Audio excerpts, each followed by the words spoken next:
Good morning friends. आज फिर से हम लोग उपस्थित हैं एरे के बारे में डिस्कस करने के लिए। टॉपिक हमारा चल रहा था सर्चिंग। सर्चिंग को हमने दो पार्ट में ब्रेक कर दिया था क्योंकि इंपॉर्टेंट टॉपिक है और लेंदी भी था, इस वजह से दो टॉपिक्स में इसको कवर किया। पहला लीनियर सर्च हम लोग कंप्लीट कर चुके हैं और बाइनरी सर्च के बारे में हम पढ़ने जा रहे हैं। बाइनरी सर्च के बारे में जो सबसे इंपॉर्टेंट चीज है वो ये है कि केवल applicable only on sorted arrays. Binary search जो है आपका सॉर्टेड एरेज में ही एप्लीकेबल होता है। We have to find mid element of array. इसमें हमें करना क्या पड़ता है, सबसे पहले हम एरे का मिड एलिमेंट निकालते हैं। मिड एलिमेंट निकालने के बाद उसको हमें कंपेयर करना होता है। किसके साथ कंपेयर करना होता है, सर्चिंग एलिमेंट के साथ कंपेयर करते हैं। अगर एक करेक्ट मैच मिलता है, अगर हमें एलिमेंट मिल जाता है तो पोजीशन डिस्प्ले कर दी जाती है या एप्रोप्रिएट एक्शंस लिए जाते हैं। बाई चांस हमें एलिमेंट फाउंड नहीं होता है, वो करेक्ट मैच नहीं होता है, तो हमारी जो सर्च है वो फिर से कंटिन्यू होती है एप्रोप्रिएट हाफ एरे के लिए। और ये प्रोसेस तब तक चलता रहता है जब तक या तो एरे खत्म ना हो जाए या तो हमें एलिमेंट मिल ना जाए। ठीक है, अब देखिए इसमें काम कैसे करते हैं। हमने जैसे बताया पहले ही कि इसमें जो जरूरत होती है वो हमें सॉर्टेड एरे की जरूरत होती है। सॉर्टेड एरे कौन सा होता है, सॉर्टेड एरे एक ऐसा एरे जो या तो असेंडिंग ऑर्डर में हो या डिसेंडिंग ऑर्डर में हो। तो अभी हमने यहाँ पर एक असेंडिंग ऑर्डर का एरे लिख रखा हुआ है जिसमें 10, 20, 30, 40 से लेके 100 तक आपके नंबर्स हैं। ये 10 एलिमेंट का एरे है। अब देखिए हमने क्या बोला, सबसे पहले हमें क्या करना है, मिड एलिमेंट निकालना है। मिड एलिमेंट निकालने के लिए हमें स्टार्टिंग एलिमेंट और एंडिंग एलिमेंट के इंडेक्स नंबर्स की जरूरत होती है। क्योंकि मिड का फॉर्मूला कुछ इस तरह से हम लोग बनाते हैं, mid equals to S plus E by 2। इस तरह से हम लोग मिड एलिमेंट निकालते हैं। तो यहां पर स्टार्टिंग इंडेक्स नंबर तो हमेशा 0 होगा। एरे आपका 10 एलिमेंट का हो, 20 एलिमेंट का हो, 100 एलिमेंट का हो, स्टार्टिंग इंडेक्स नंबर हमेशा 0 ही होगा। लेकिन यहां पर 10 एलिमेंट का एरे हमने लिया है तो हमने पहले ही बताया, आपको पहले बता चुके हैं कि जो लास्ट इंडेक्स नंबर एरे का होता है वो साइज -1 होता है। यहां पर 10 एलिमेंट के एरे की बात हो रही है, इस वजह से यहां पर लास्ट इंडेक्स नंबर क्या होगा, 9 होगा। तो इस तरह से मिड हमें जो निकालना है, मिड की वैल्यू क्या आएगी, 0 + 9/2। अब ये जो है ये 4.5 के इक्वल होगा, लेकिन पॉइंट के बाद की वैल्यू नहीं ले सकते हैं। क्यों, हमें इंडेक्स नंबर पूरा पूरा चाहिए, क्योंकि इंडेक्स नंबर आपका फ्रैक्शन में नहीं हो सकता है, इंडेक्स नंबर हमारा इंटीजर ही होना चाहिए। तो ये सिमिलर टू 4 ले लेते हैं। 0.5 यहां पर हमने इग्नोर कर दिया। पॉइंट के बाद कुछ भी आता है यहां पर हमें इग्नोर ही करना है, तो हमने इंटीजर पार्ट केवल इसका कंसीडर किया। तो अब हमारा मिड एलिमेंट क्या आया, ARR मिड, और n को हमें कंपेयर करना है। देखो लिखा हुआ है कि कंपेयर इट, किसको, मिड एलिमेंट को कंपेयर करना है, किससे, सर्चिंग एलिमेंट से। तो सर्चिंग एलिमेंट n हमने यहां पे मान लिया कि n की वैल्यू हमारी कुछ 60 है। हम यहां पर 60 को सर्च कराना चाहते हैं, 60 को सर्च कराना चाहते हैं। तो अब देखिए ARR मिड से हमने मिड की वैल्यू रखी 4 और यहां पर n की वैल्यू रखी 60। अब ARR 4 में क्या एलिमेंट पड़ा हुआ है, 50 पड़ा हुआ है, लेकिन हम सर्च किसको कर रहे हैं, 60 को। अगर आप ध्यान दो, यहां पर हमारा जो एरे है वो असेंडिंग ऑर्डर में है। हमने जिस एलिमेंट को देखा अभी मिड एलिमेंट को, ये मिड एलिमेंट है हमारा 50। वो जो एलिमेंट हम ढूंढ रहे हैं उससे 50 छोटा है। तो असेंडिंग ऑर्डर के एरे में क्या ये इससे पहले मिल सकता है, कभी भी नहीं मिल सकता है। असेंडिंग ऑर्डर के एरे में किसी एलिमेंट से छोटा एलिमेंट हमेशा उसके बाद ही मिल सकता है। मतलब हम ज्यादा पीछे से ढूंढ रहे थे, हमको अपनी स्टार्टिंग चेंज करनी चाहिए। तो यहां पर s equal to mid +1, mid plus 1 क्यों करेंगे? इसके पहले मिल नहीं सकता, मिड को हम चेक ही कर चुके हैं, तो इसके आगे से ढूंढना स्टार्ट करेंगे। आगे से ढूंढना स्टार्ट करेंगे तो मिड में हमारा था 4, 4 प्लस 1 यहां पर हो गया 5।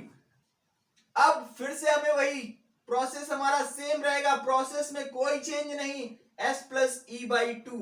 तो s हमारा निकला 5, e हमारा अभी 9 ही है, उसमें कोई चेंज नहीं है, बाई 2। अगर हम इसको इक्वल करें तो 14 बाई 2 आएगा, 14 बाई 2 मतलब आया ये 7। फिर से वही चीज, एरे का मिड एलिमेंट और नंबर जिसको हम सर्च कर रहे हैं, तो ARR 7 और सर्चिंग एलिमेंट 60। ARR 7 में वैल्यू कितनी है? 80 है। यहां पर हमें ढूंढना किसको है? हमें 60 को सर्च करना है। ध्यान दीजिए, ये जो 80 वैल्यू है इस बार ग्रेटर है, पिछली बार क्या थी? लेस थी वैल्यू, इसलिए हमने स्टार्टिंग चेंज की थी। अब इस बार जो वैल्यू है जिसको हमने देखा वो क्या है? वैल्यू बड़ी है, तो इससे छोटा नंबर क्या इसके बाद मिलना पॉसिबल है? कभी भी नहीं मिल सकता, इसके पहले ही मिलेगा, मतलब हमें अपनी एंडिंग चेंज करनी चाहिए। तो इस बार हमने ई चेंज किया, ई में देखिए क्या होगा, परिवर्तन क्या आएगा? मिड को हम चेक कर ही चुके हैं, इसके बाद मिल नहीं सकता, इसके पहले ही मिलेगा, तो ये मिड -1 करना पड़ेगा। मिड -1, मिड में वैल्यू आई थी 7, 7 - 1 ये आ गया हमारा 6। फिर से प्रोसेस हमारा फिर से वही रिपीट होना है। तो यहां पर क्या निकलेगा? मिड फिर से निकाला हमने, मिड निकाला, यहां पर मिड में क्या लिखेंगे हम? मिड में हम फिर से लिखेंगे s प्लस ई बाई 2। अब s हमारा कितना हो गया था? s हमारा हो गया था 5। ई हमारा क्या हो गया है? ई हमारा हो गया 6। 5 प्लस 6 बाई 2, फिर से वही चीज 5.5 आएगा, लेकिन ये सिमिलर टू 5 होगा। हमने फिर कंपेयर किया एरे के मिड एलिमेंट और n को, एरे के मिड एलिमेंट को और n को। एरे का मिड एलिमेंट ARR 5, n में आया 60। ARR 5 में वैल्यू देखिए, यहां पर भी 60, यहां पर भी 60, दोनों इक्वल हो गए। इक्वल हो गए तो मतलब नंबर हमारा फाउंड हो गया। बस सर्च स्टॉप कर देंगे, इसके आगे ढूंढने की जरूरत नहीं है। इस तरह से हमारा ये पूरा काम हो जाएगा। अब ध्यान दीजिए, फिर से हमने क्या बात की थी आपके लीनियर सर्च में? हमने लीनियर सर्च में आपको बताया था कि जो हमारा स्टार्टिंग का पार्ट है उसमें कोई चेंज नहीं होना है। जो स्टार्टिंग का पार्ट है उसमें कोई भी चेंज नहीं होना है, जैसा पहले भी था वैसा अभी भी रहेगा। स्टार्टिंग वाले पार्ट में कोई भी चेंज ना करते हुए हमें केवल वो पार्ट चेंज करना है जो लीनियर सर्च के लिए जिम्मेदार था। तो अब वहां पर एक चीज ध्यान दीजिए, यहां पर S क्या इंश्योर करता चला आ रहा था? जब हमने S चेंज किया था तो ये डेफिनेट हो गया था कि यहां पर नंबर इस 4 इंडेक्स नंबर के पहले नहीं मिलेगा। तो आप एक अगर ध्यान दो तो S हमारा इधर से ढूंढता हुआ चला आ रहा है और E हमारा इधर से ढूंढता हुआ चला आ रहा है। S हमारा इधर से ढूंढता हुआ चला आ रहा है, E हमारा इधर से ढूंढता चला आ रहा है। मतलब जब ये दोनों एक दूसरे को जब तक क्रॉस नहीं करते हैं तभी तक नंबर मिलने की संभावना है।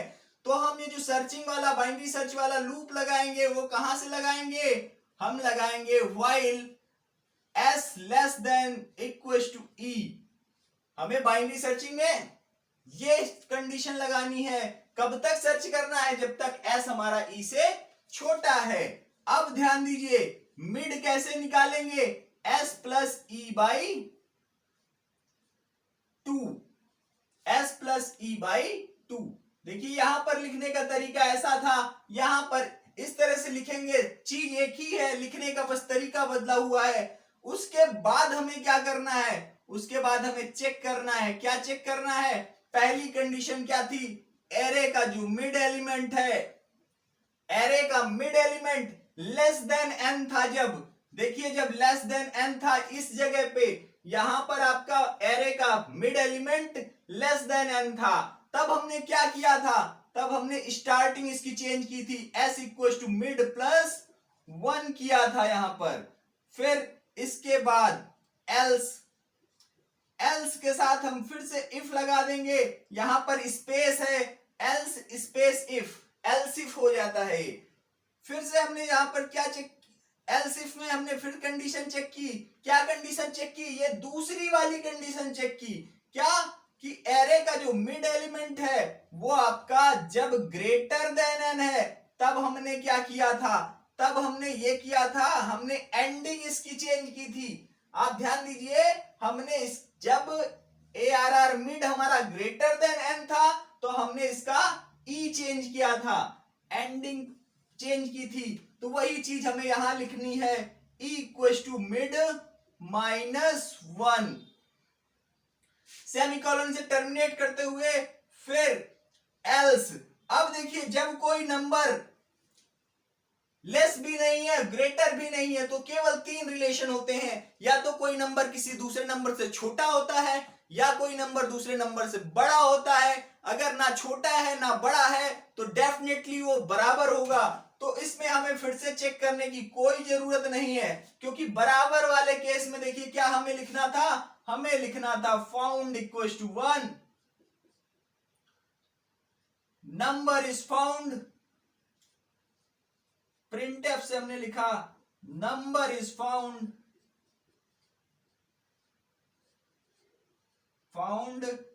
Eight position equal to %d। अब यहां पर हम डिस्प्ले क्या करेंगे? यहां पर हम डिस्प्ले करेंगे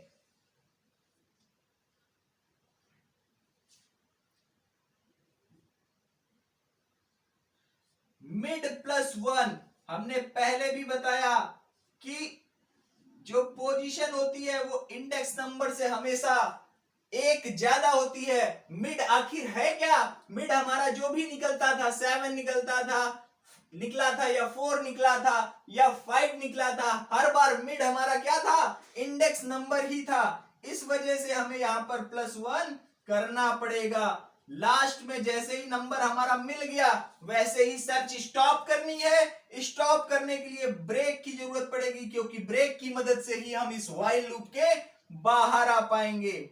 बस इतना सा काम ये हमारा जो है ये पूरा बाइनरी सर्च के लिए जिम्मेदार है। ये व्हाइल हमारा यहां पर क्लोज हुआ, ये इफ हमारा यहां पर क्लोज हुआ, ये एल्स इफ हमारा यहां पर क्लोज हुआ, और ये वाला एल्स हमारा यहां पर क्लोज हुआ। ठीक है, ये हमारा पूरा कंप्लीट प्रोग्राम बन गया। बाइनरी सर्च वाला पार्ट हमारा कंप्लीट हो गया।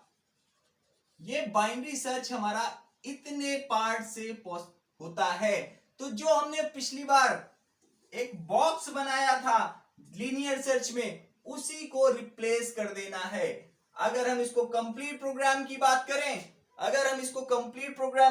करें, तो ध्यान दीजिए हमें क्या करना है। हमें बस यहां पर वहीं स्टार्टिंग, वहीं से इंक्लूड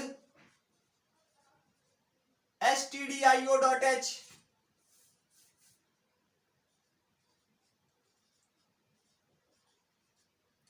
फिर इंक्लूड conio.h, उसके बाद आपका void मेन हमने पहले ही बताया, मेन के आगे void इसलिए लगता है क्योंकि मेन फंक्शन हमारा कुछ भी रिटर्न नहीं करता है। हमने एरे के लिए ARR 10 लिया, i इंडेक्स नंबर के लिए लिया लूप चलाने के लिए। इसके बाद n हमने लिया वो नंबर जिसको हमें सर्च करना है। इसके अलावा हमने कई सारे वेरिएबल यहां पर अलग से इस्तेमाल किए हैं। कौन कौन से? एक तो s यूज किया है 10 एलिमेंट्स के लिए, s 0 से स्टार्ट होगा, e हमारा 9 से स्टार्ट होगा, और एक मिड एलिमेंट भी लिया है। तो इनको भी हमें बनाना पड़ेगा। एक चीज और ध्यान दीजिए, एक वेरिएबल हमारा रहा जा रहा है, उसके लिए हमें क्या करना पड़ेगा? उस वेरिएबल को भी बनाते हैं जिसने बहुत इंपॉर्टेंट रोल अदा किया था पिछली बार, इस बार भी वो बहुत इंपॉर्टेंट रोल ही अदा करेगा। उसका नाम है हमारा फाउंड। फाउंड में हमने 0 लिया था। ठीक है, इस बार भी हम 0 ही लेके चलेंगे। ठीक है, अब देखिए इसके बाद फिर हमें क्या करना था, एरे को इनपुट करना था। Printf input numbers in sorted order, in sorted order. ये हमने दिया मैसेज। मैसेज देने के बाद फिर हमें क्या करना है, लूप लगाना है। फॉर आई 0 से स्टार्ट करके आई लेस देन 10, आई प्लस प्लस, इनपुट का लूप हमारा 10 एलिमेंट के लिए इसी तरह से चलेगा। स्कैन एफ से हम इनपुट करेंगे, scan F %d m% ARR I।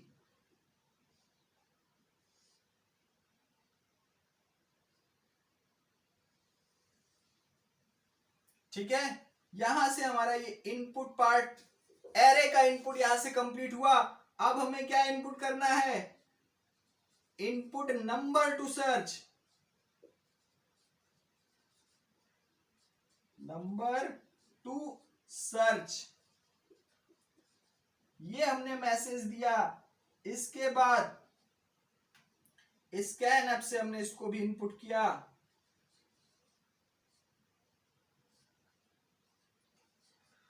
%d m%n, क्योंकि n हमारा वो नंबर है जिसको हम सर्च करना चाहते हैं। देखिए हमने हर जगह n को कंपेयर भी किया है। तो यहां से हमारा प्रोग्राम स्टार्ट हुआ। यहां से होते हुए यहां से स्टार्ट हुआ हमारा प्रोग्राम। सबसे पहले एरे का इनपुट हुआ इतने पार्ट से, इतने पार्ट से एरे का इनपुट हुआ। यहां से हमारा उस नंबर का इनपुट होता है जिसको हमें सर्च करना था। इसके बाद ये पूरा बाइनरी सर्च का प्रोसेस है। बाइनरी सर्च का प्रोसेस ये यहां से स्टार्ट हो गई, ये पूरा का पूरा ये बाइनरी सर्च का प्रोसेस है। आप ध्यान दीजिए, हमने वही चीज लिखी है जो इधर हमारे कॉन्सेप्ट में दिया गया है। ठीक है, लास्ट में, सबसे लास्ट में हमें क्या करना पड़ेगा, सबसे लास्ट में हमें एक चीज और करनी पड़ेगी। ध्यान दीजिए आप, यहां पर हमारा ये एल्स क्लोज हुआ था, ये व्हाइल क्लोज हुआ। फिर हमारा वही चीज if found equal to 0, found equal to 0, तो क्या लिखना है, number not found, sorry number not found. ये हमें मैसेज देना था, इसी के लिए हमने फाउंड वेरिएबल लिया था, फ्लैग की तरह से इस्तेमाल करने के लिए। ठीक है, ये हमारा क्लोज हुआ, ये हमारा इफ क्लोज हुआ। इफ के बाद अब आप ध्यान दीजिए, सारे के सारे ब्रैकेट्स क्लोज हैं, बस ये जो मेन फंक्शन है यही क्लोज नहीं है। तो यहां पर ये हमारा मेन फंक्शन क्लोज हो जाता है। बस इसी के साथ हमारी बात समाप्त हो जाती है। ये इफ क्लोज हुआ और ये हमारा मेन फंक्शन क्लोज हो गया। ओके, अब इसी के साथ ये बाइनरी सर्च हमारा समाप्त हुआ। अब आप ध्यान दीजिए, यहां पर ये हमारा एरे था टोटल 10 नंबर्स का। फर्स्ट टाइम पहली बार कंपैरिजन हुआ तो क्या हुआ, हमारे पास यहां पर ये मिड एलिमेंट आ गया। मिड एलिमेंट आ गया तो ये डिसाइड हो गया कि अब हमें सर्च कहां से करना है, 5 से स्टार्ट करके 9 करना तक करना है, क्योंकि हमने एस निकाला था 5, मतलब यहां 5 से 9 आधे एरे के लिए। यहीं पर अगर हमारे 1 लाख एलिमेंट होते तो एक कंपैरिजन के बाद कितने बचते, केवल 50,000 एलिमेंट बचते। यही कारण है कि बाइनरी सर्च जो है आपका वहां पर बहुत ज्यादा इफेक्टिव है, जहां नंबर ऑफ एलिमेंट्स बहुत ज्यादा हैं। दूसरे बार कंपैरिजन में 50,000 में आधे कर देते, कितने बचते, 25,000 बचते। तीसरे कंपैरिजन के बाद 12,500 बचते। चौथे कंपैरिजन के बाद 6,500 बचते। ठीक है, इस तरह से हम देख सकते हैं कि बाइनरी सर्च हमारा वहां पर बहुत ज्यादा इफेक्टिव है जहां नंबर ऑफ एलिमेंट बहुत ज्यादा हैं, जहां हमें बड़ा huge amount of data process करना है। बट जहां पर less amount of data process करना है, अब देखिए जैसे यहां पर हमने इतने में ही हमें ये पता चल गया था इतने में हमारा एलिमेंट है, लेकिन फिर भी हमें कई इतने सारे कैलकुलेशन एक्स्ट्रा करने पड़े। तो जहां नंबर ऑफ एलिमेंट्स कम है वहां पर बाइनरी सर्च हमारा उतना अच्छा काम नहीं करता है। ठीक है, वहां पर हमारा लीनियर सर्च ज्यादा इफेक्टिव रहता है।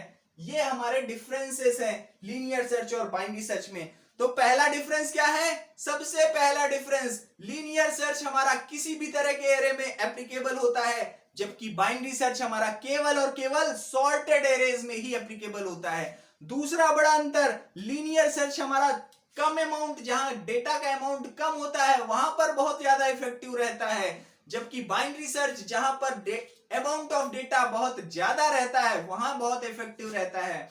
ठीक है, ये हमारे दो मेन डिफरेंसेस हैं। इसी के साथ जो हमारा सर्चिंग पार्ट है एरे का वो समाप्त होता है। धन्यवाद।